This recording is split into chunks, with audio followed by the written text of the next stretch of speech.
BNP হয়ে গেছে।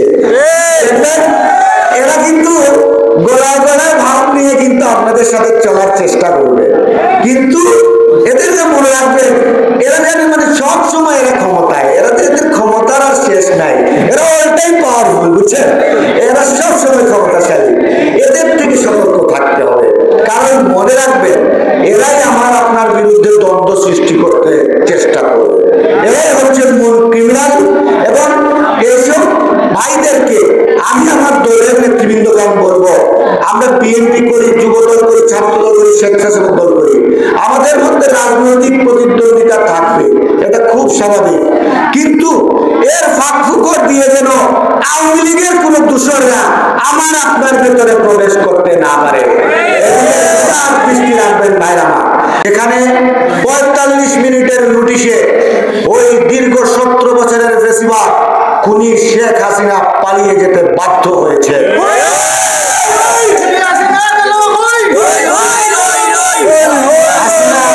হাসিনা পালিয়ে গেছে, কিন্তু সে সেই 17 বছরে বাংলাদেশের প্রতিটা সেক্টরকে তার দূষণকে রেখে দিয়ে ভরে দিয়েছে।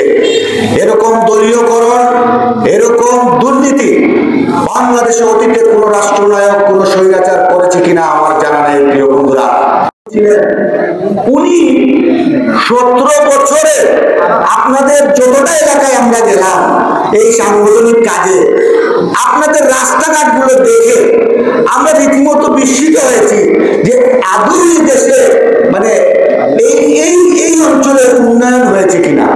আমার তো মনে হয় গত 17 বছরে এই গোয়েন্দা উপজেলায় কোন উন্নয়নের ছিটে ফোটাও লাগেনি।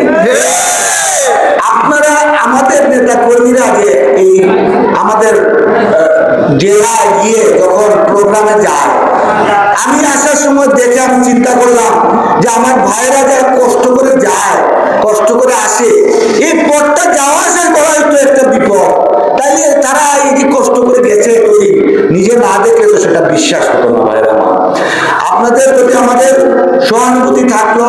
দ্বিতীয় হচ্ছে এই অঞ্চলে যারা নির্বাচিত হয়ে আসবে ইনশাআল্লাহ বিএনপি ক্ষমতায় গেলে, যারা সাইফুর রহমানের সময় এখানে উনি এমপি ছিলেন, দিলদার হোসেন সেলিম ভাই এখানে এমপি ছিলেন, তখন আমরা এই উপজেলাগুলিতে এসেছি, এই উপজেলার রাস্তাঘাটগুলো এই অবস্থা ছিল না।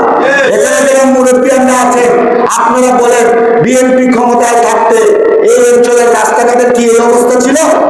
না।